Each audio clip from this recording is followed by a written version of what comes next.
morning, everyone. First of all, I would like to thank my colleague, Professor Masorakis, who invited me this year too. And as he said, I would like to precise before beginning that I discovered a couple of days earlier that this is a conference enlarged to a very large audience. I mean, engineering audience, physicians, and so on. So I had to, let's say, to consider my initial talk in a different way to make it as understandable as I could. So the purpose of this talk is mainly I cleaned, I would say, all the proofs of the technical aspect it was initially forecasted to deliver in this talk, and I cleaned all of this to keep mainly the ideas which drove this research. This research, I had to precise also, that is research I spent several years with my dear colleague, Professor Frank Assus, who is from Ariel University in Samaria in the state of Israel. And so the purpose, as you see, I changed also the title, if you see regarding the menu of today, in the place to rightly speak about a new Taylor-like formula, I prefer to change and to highlight that this research is based on, let's say, a new view regarding the inequalities all of you are used to experiment in a different context. And we will see particularly today the applications of this way of considering these inequalities applied to numerical analysis.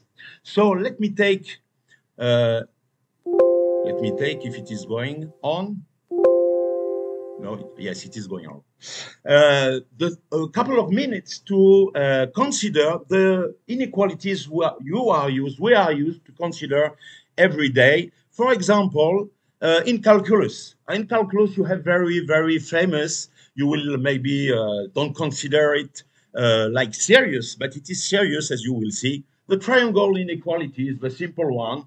And how you use this kind of inequality, you have usually the sum of two numbers. You consider the absolute value, and you would like to upbound. What you are doing naturally, without thinking, without any conscience, anyone, use this inequality. You have maybe another one, you can suggest me. But anyway, it is the natural way to consider this inequality. More complex in the framework of functional analysis. Okay, you have this one, which is also very famous. You have the absolute value of a given integral. You would like to upbound. What are you doing?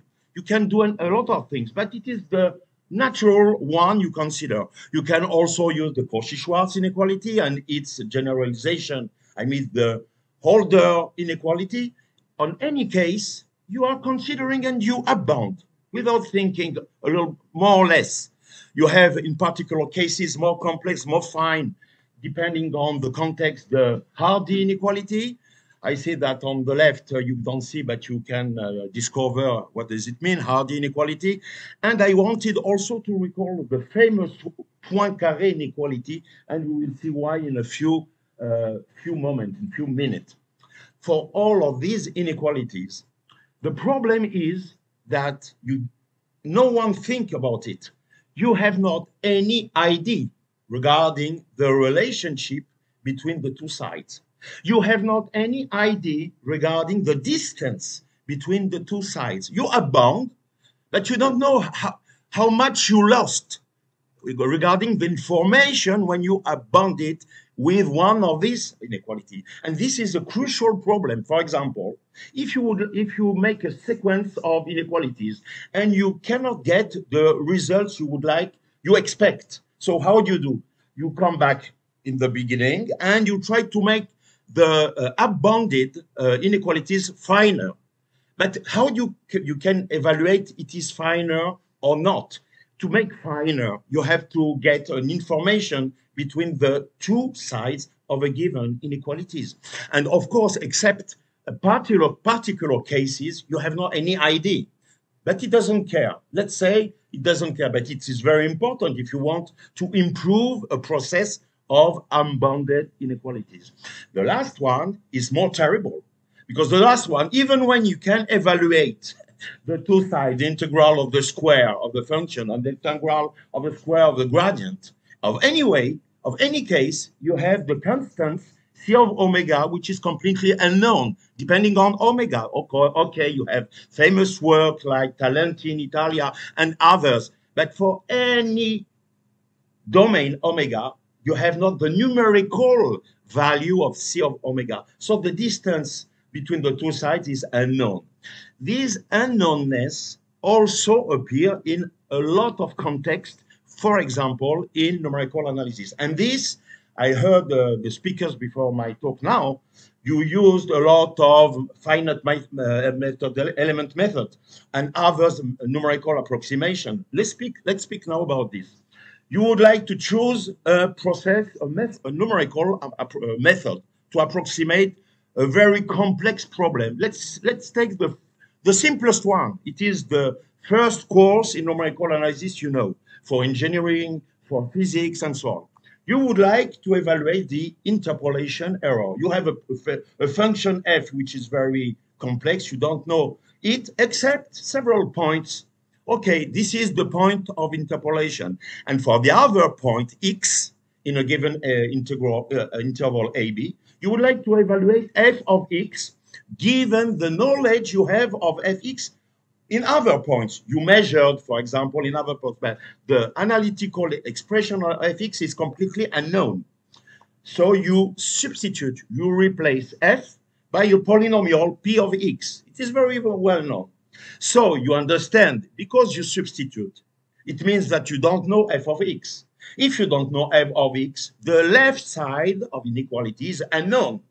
So you will not be able at any time to evaluate the distance from something which is unknown to even when the right side, even when it will be known, the right side. But the right side is also unknown. Very nice. Everything is unknown, but it doesn't perturbate anyone. So why the right side is unknown? Because as you see, it appears a constant C1k, which is built, which depends on mainly on the function f, which is unknown, as we said at the beginning. And h describes, let's say, to be simple, the mesh size of the interval AB. It is not exactly the mesh size, but you can think about a mesh size. It will be the same problem regarding the unknownness between the two sides regarding interpolation in approximation of integral. You have an integral, it is impossible to evaluate. You will approximate by SF, which is trapezoidal, Simpson, Gauss, and so on. So the integral is unknown. So the left side is unknown. And then on the right side, you have the same structure with another constant, C2k. So the distance between the two sides is unknown. That is to say, like for the first case, that the accuracy of the approximation, interpolation, or integration approximation is unknown. So how can we choose? How can you choose in a numerical, in an industrial context or in the engineering context? How you choose? How you choose a numerical method? We'll see about it later. The same for the approximation of ordinary differential equations. You don't know the solution u. You would like to evaluate at a given point xi. You approximate by a given scheme, Crank-Nicholson, what do you want, Wunsch-Cotta, Taylor. You have a panel of approximations. U till I, it is the approximation. So, of course, naturally, on the left side, it is unknown. And on the right side, or again, it is the same structure. It is very interesting. I will say now, after the next line, why the same structure appears and is very interesting. So, of course, the best and the top, it is the approximation regarding now solution of PDEs, partial differential equations. So here you have a lot of possibilities, finite elements, finite differences, finite volume, and so on, spectral method, and so on. So here you don't measure the error with the absolute value, but with the given norm, which is the distance, more or less, between the exact solution and its approximation ut. But on again, I would say, the left side is unknown and the right side, as you see, with the same structure. Before we will see the responsibility of the unknownness of the constant which appear on the right side, let's say that for the left side, we have no solution. It will be unknown, because if it would be known, we had not to make any approximation of f, of u, and so on. So on the left side, it will be unknown forever. Don't believe for any solution on the left side, it is unknown. So understand that the left side is unknown and measures your accuracy of your method, of your approximation method. It's quite a big problem for me to understand that people don't care, implement, use, solution, result, everything is okay, everything is not okay at all, but that's all right, a bit hard. So how people are choosing now, and you know, they have one and only one way to choose and to compare two numerical methods for a given context. For example, let's go for the first one for interpolation. How you choose the degree of the polynomial. How do you choose? I saw in the previous presentation, the speaker told about second order shape function. Why second order is here? What not the first order? It's not sufficient. It's less expensive. Why not? I worked several years with CERN in Geneva with the particle accelerators. There, they use 1,000 times the approximation. So the cost is very important. So second order, third order, fourth order is very expensive. So why not to use the first order or the second order? Regarding this estimate, you cannot have a very precise point of view to decide how to choose your numerical method, except, and this is the key for all the world, when h, the mesh size, goes to 0. Of course, if you consider, for example, the first inequality with two polynomials of interpolation, k of degree less than or equal to k, or m less than or equal to m, smaller than m. So of course, h to the k goes slower to 0 than h to the m. And so people said what? We will choose the interpolation with pm, with a polynomial of degrees m. Why? Because h to the m goes faster to 0 than h to the k. Yes, but it's not realistic for your implementation, for your application. Why? Because in applications, h doesn't go to 0 at all.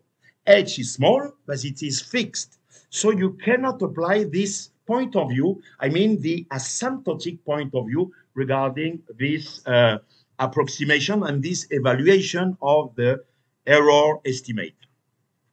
The responsibility now regarding the constant on the right side. So we wanted to make them as small as possible, to have an upper bound which is the more precise that it is possible. What is the responsibility of the unknownness of all of these constants? You know it. You know, of course. It is the famous Taylor theorem, which claims that you can transfer information for a given point A to a given point B if you collect sufficiently information at the point A, I mean the first derivative, the second derivative at the same point. So you can evaluate at the point B the function which is very complex and you don't know it, okay. But as you see, as you know, you cannot evaluate at the point B with precision the function y, because in the Taylor's theorem appears the remainder which depends on the point C, which is between A and B, and you don't know where it is. It is the heritage of the famous Taylor theorem, or you say in English, the mean value theorem also, and itself the generalization of the Rolle's theorem. It exists a point between A and B such that the first derivative is equal to 0. This is the source of all of the problems I recall now, because the constant C1, C2, C3, and so on depends directly with the remainder. So the purpose of the remainder, which is used to evaluate these constants, as we will see, for any approximation. So the purpose naturally of the research is to minimize the remainder, to transfer the numerical weight of the remainder to the main part of the expansion of the formula of Taylor. This is the purpose of our research since for 2-3 years maximum, because before we did something else I have not the time to explain today. So the purpose was to try to optimize the formula of Taylor, which is responsible of the unknownness I recalled before. How we did it? So I say to you again, no proof, small mathematics, but you will see. People who are interested can see the papers we already published, and we are publishing too at the present. So the classical first order Taylor, you know it. We suppose it is a recall, you know it. You evaluate FA plus H regarding FA and DFA. Okay, you have this nice formula, you have a sufficiently smooth function. Here we defined it on Rn, and we will see application in R3, I mean for physical applications. By the way, let me tell you, because in general in the engineering environment, you don't think that n can be greater than 4 for physical and engineering applications. For your knowledge, in biology, in marketing and media environment, you have n which is equal to 1,000. So it's not so stupid to make let's say, a global framework in Rn. And depending on the application, you will take the right value of n. So here we consider, you understand here, a real function, sufficiently smooth, let's say twice differentiable, and which is defined on an open set U, which will be bounded for this talk, non-empty, it's better, and simply connected. The topological condition is very important for our result, not for this one, you know. Simply connected, I recall you, it is a domain which has no holes in the domain U. It is important to understand it. And then you see that the remainder, it is very known, is upbounded with this expression. The most important in this recall is that you focus your attention about the thing you know, that the upbound appears with a coefficient which is 1/2, half. This is the standard result. So our purpose, as I said, is to transfer the weight, the numerical weight of the classical remainder epsilon A1H, it is the notation we choose, and to transfer his weight to the main part. But if we decide to transfer to the main part, we have to enrich the main part. How we did it? This is the first results we published last year. We evaluate FA plus H given FA, given DFA. If you want to see a function of one-dimensional function, I mean f prime, but also between A and A plus H, we introduced m-1 points, internal points between A and A plus H. It is the reason why we are obliged to consider a domain without holes to be able to define and to evaluate the differential or the first derivative at this point. You also see that we weighted the different differential in the boundaries at A plus H by 1/2m. And for the internal points, we weighted with 1/m only. This coefficients was found to minimize the numerical weight of the remainder, denoted here epsilon A m plus 1. And then we showed that the new upbound is now like you see. We have 1/4m in comparison with maybe you don't see because this toolbar. You remember 1/2. So we minimize. We got an upper bound which is 2m smaller than the classical results, and we will see the consequences in application in a few minutes. I mean, in numerical analysis, in approximations. So in the same way, we generalize, if you allowed me to show you, in the one-dimensional case 1D, we also generalize this theorem to a second order. As you see, it appears lambda 1m, which is exactly equal what we found in the first theorem in the previous chart, exactly 1/2m on the boundaries, 1/m for the internal points between A and B now, because we are in the first dimension. And we did exactly the same for lambda 2m. We introduced also points to compute the weight for the second derivative, such that epsilon 2 am plus 1 will be smaller as possible. And then we found that this expression is the correct one to be considered to minimize the remainder. And then we showed that this result is optimum and is minimum for the second order remainder, I would say epsilon 2, second order of the remainder. And then let me recall you that the result for the classical Taylor formula, which is 1/6. So in our case, the worst case, it corresponds where we introduce only 1 point, m is equal to 1. Because if we increase m, so 1/32m squared will be smaller, okay? So the biggest, the worst in our case is when m is equal to 1. So we have 1/32 in comparison with 1/6 in Taylor, more than 5 times smaller in our case, only when m is equal to 1. Applications of all of this, as you will see, we conserved the formula I presented to you now, and we took m is equal to 2. That is to say, we have to evaluate f prime at A, f prime at B, and f prime at the middle, A plus B over 2. So we have this formula, and we have the estimation, the upper bound of the remainder. As you see, it is now 1/128 in comparison with 6, 1/6. So we can see the consequences now. First, very simple application. You know this function, logarithm Neperian of 1 plus x, and we would like to evaluate f when x is equal to 1. I mean logarithm Neperian of 2. With the classical formula of Taylor, you have this. You can evaluate all the derivatives of f.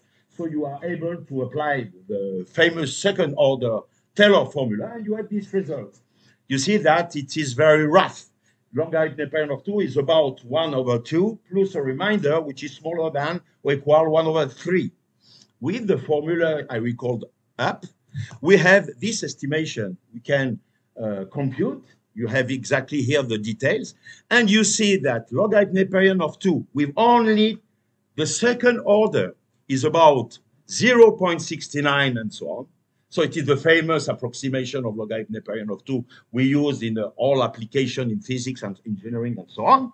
And of course, if it is precise, it means that the remainder will be smaller. But we are not surprised. See up 1/128. Now with the evaluation of the maximum of m3 small and m capital 3, we can show that you don't see. Yes, you see. You see, we cannot move it. Okay, it's less than 1%. I mean, with the new formula, the evaluation is precise with a remainder which is smaller than 1%. Professor Mastorakis, you put heater or cooler? Some people want to increase condition, other people want to decrease. No, I think it is heater. No, you don't think so? Other people No, no, I joke. It's a joke because I see it's too much. It's too serious for the audience. So I wanted to make a small joke. Ah, he's called? Okay. Okay, I will invite him here. It will be hot. Okay. Another application. So this is the simplest one. Now, more nearer for the engineering applications and all of the approximation context. Application to finite elements, we will see how we will do it in 2 or 3 charts. It is not simple, but I will try to present it. First of all, this is the formula we consider when m is equal to 2, not more. It is sufficient for our purpose. Of course, I have not recalled, but you understood this, that now the function for the second order is not 2 times derivable, but 3 times derivable. It is called in functional analysis, the function f belongs to C3. You know, this is the space of function which admit continuous derivative until the order 3. C3, it is shorter to say. So if f is C3, if you want to interpolate this function by a polynomial, the classical and standard results in the literature are limited for C3 function only with polynomial which is with degree less than or equal to 2. If you would like to interpolate with a polynomial with a high order, you have to assume that the function is smoother, C4, C6, but maybe it's not the reality, as we will see. I will give you an engineering application afterwards.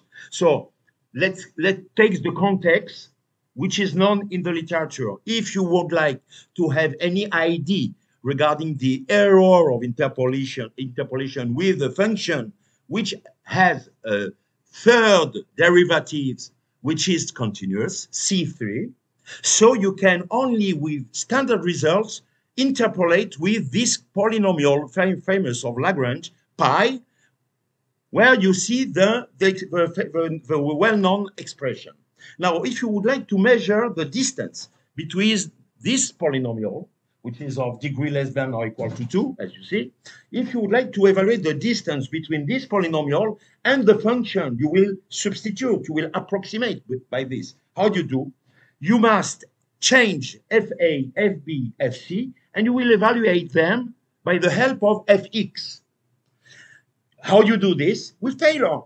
So with the classical Taylor formula in the literature, you can get, for example, this result. The distance, the error, it is important. You make market, how do you say, in economy market analysis, you have not any expression for f of x, you will substitute by this polynomial. How much I lost? How much I will lose? So the error in the classical literature say that if f belongs to C3, you understand what does it mean? The error is upbounded with this coefficient, 1/72 times root of 3. Now, we come back to this part, and we will substitute FA, FB, FC, back the formula, which is the new one. What we found? We found this result. We found that the distance, of course, the remainder is smaller, so we have a smaller here consequence in the error of interpolation. You see nothing to say, only to read 1/100, 1,536 times the same root. But we have to be honest, it is not the distance with the same polynomial. Of course, because in our formula, between FA and Fx, you have FA plus x over 2, the middle point, and the same for B and C. So you see, I denote here pi star, the new polynomial which appear, which is with this expression, the famous polynomial pi of Lagrange, and the perturbation which appears, as I told you, you see, at the point and middle point, for at least. But the most important thing is that the perturbation is like this, is with a degree less than or equal to 3 and not to equal to 2. So it's not honest to compare these two results. If I would like to compare with the classical result of Lagrange, of polynomial of Lagrange, I have to take with the polynomial of Lagrange, which is not pi, but pi 3 with a degree of less than or equal to 3, because our is of degree 3, as you see. And this is the result. This is our result. And with the Lagrange, you have this result.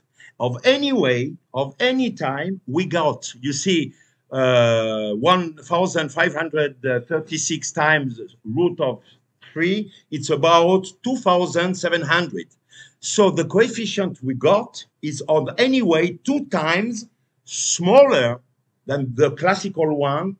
It appears with the error of Lagrange polynomial of degree 3, pi 3. But if you are aware about the process I described, of course, the classical results of Lagrange cannot be applied if and only if I suppose that the function is smoother, because it appears the maximum of the and the minimum of the fourth derivative. It means that here this is okay for f with the third derivative, C3.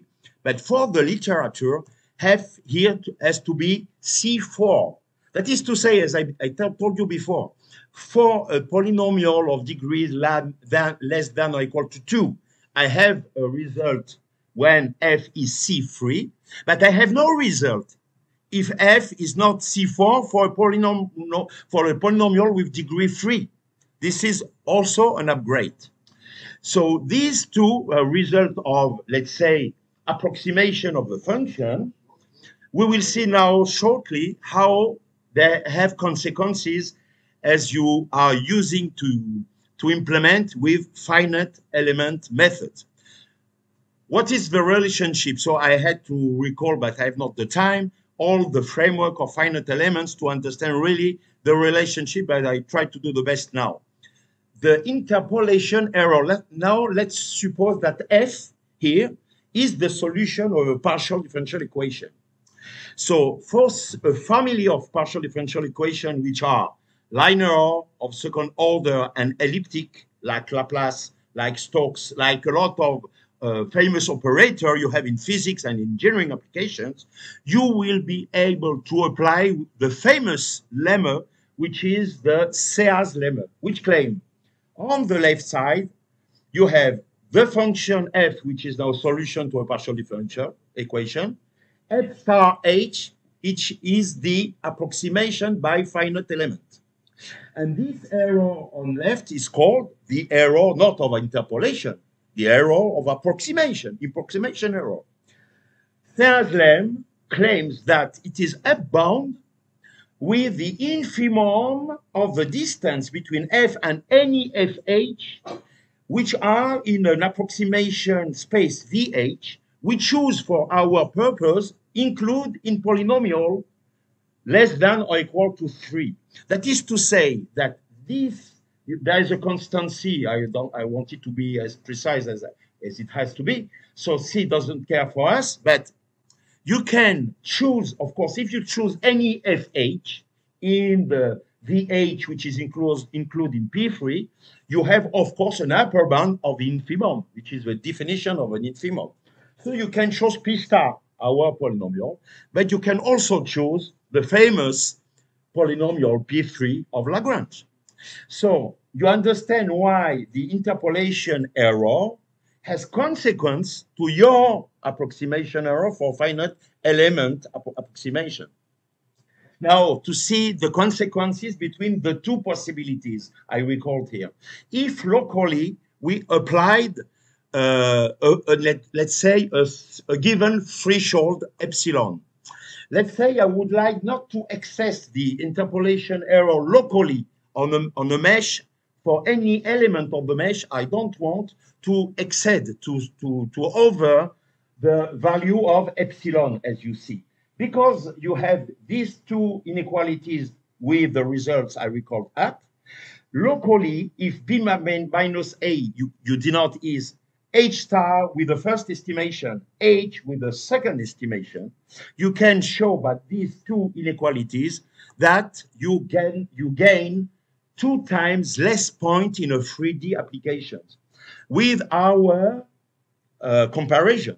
But again, assume that F, the solution of your engineering problem, is C4. Admit a derivative at the order 4, which is not obligatory at all, as I will show you in a very simple example. But anyway, if I can compare, I know that for my business, for your business, you have to pay 2 times less point for implementation. And if you do it for 1,000 times in time, so you will have a real economy with the new estimation in comparison with the classical one. I have almost finished, but I wanted to show you that, for example, you had in engineering sciences very famous problem. Here you have a beam, which can describe a bridge, for example, and you have external density of forces Fx, which models, for example, people, cars, wind, very complex external actions on the structure. And as a result, you have a displacement for any x between 0 and L, if L is the length of the bridge or the beam. And U of x is solution with simple consideration of solid mechanics to these differential equations. So you will tell me, even when you don't see everything, but you will tell me, so what is the problem?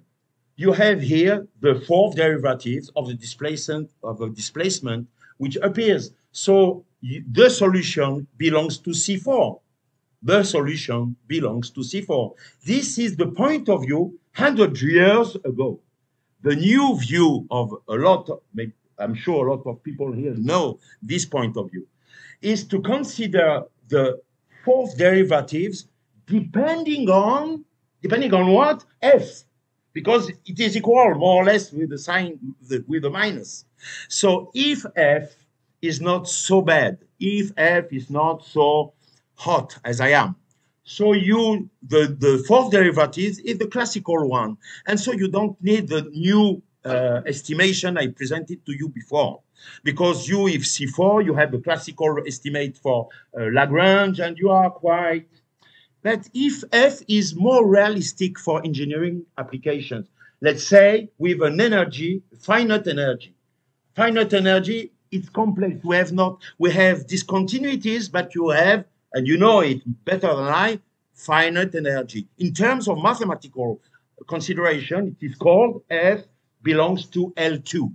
It is the space of function such that the energy of the function is finite. The integral of the square is finite. Okay. So if F belongs to this space, that means that the derivative, the 4th derivative is equal to F, more or less. So also U belongs to, the 4th derivative also belongs to the same space than F. You understand it? It is the reason why that people consider that U belongs to the famous Sobolev space, which claims that U has not the classical derivative, but weak derivative. It means that the 4th derivatives and all the previous derivatives before the 4th one only belongs to L2. So the question is, if we have this natural framework, I have not discussed about the boundary conditions, which claims that the section has not rotation and there are not displacement too. This is not so important for my purpose. But for the purpose, if F has a finite energy, the function U is not C4 a priori, let's say, but it is naturally in H4. So the question is, if any function in this functional space, can be sufficiently smooth to apply the classical result, I mean C4, but it is not. It is the work of Sobolev. Sobolev in bending claims that any function of H4 only belongs to C3. So you cannot apply all the results you are used to apply. And this is very dangerous. I remember, usually I have time to say more citations about people and colleagues, and my professor, I would say the famous one in numerical analysis, one of the famous one is Pierre and Jacques Williams. Some people maybe knows, and Pierre Arnaud Raviard. Pierre Arnaud Raviard was my professor, let's say, and he said, you know what? He was at the NASA, the year where Columbia explodes. Columbia was Challenger. It was in 70s, around the 70s. And he told people did not consider at the NASA the functional properties, but not functional features. So we compute, we close the eyes, and everything is okay until the crash. The crash appears. What happens? No, it was something we had not turned. You turn it with robot, with all of the things. You have not turned the mathematics. So here you see it's simple, that for a bridge, not for a shuttle, for a very simple problem, you cannot apply what you want. And you have estimation to control and to get the best information for the accuracy as you can. Outlooks, and I will conclude now. So, of course, we have to generalize this work for any order for the Taylor-like formula or Taylor-like theorem, because when you increase the degree of the polynomial of interpolation, so you will need, of course, the same problem with the classical formula of Taylor, with application for, which is very famous for high finite elements. 5 finite elements, people think that, no, we are only use 1 degree, is equal to 1, 2, 3. You can find in industrial environment, which is polynomial with degree less than or equal to 14, to 16. I saw it in the States. So how you control the accuracy? Why you choose this accuracy again? Okay, for other any high numerical approximation methods, I have to stop because even when with the cooler, it doesn't help. Other numerical methods, I mean, other finite elements are also concerned, you understood. Quadrature error estimate. Last year, with the first order, we already published for the improved we got for the trapezoidal, and now we have a publication with the Simpson formula, which is depending on the order of interpolation, as you know. So it is not it's a lot surprise that we have new result for the Simpson this year. And I wanted to finish, as I discussed yesterday with some of you. You have in the industry context, the famous scheme is Runge-Kutta, as you know, which order people every time told me. I met a lot of people every time in France, in States, everywhere. We used Runge-Kutta of order for RK4. Why? They told me, why not? Okay. So you have too much budget because maybe the second order would be sufficient, or maybe it is not sufficient. No, well, I used to do it. Let me sleep. Quiet. Thanks a lot for your attention.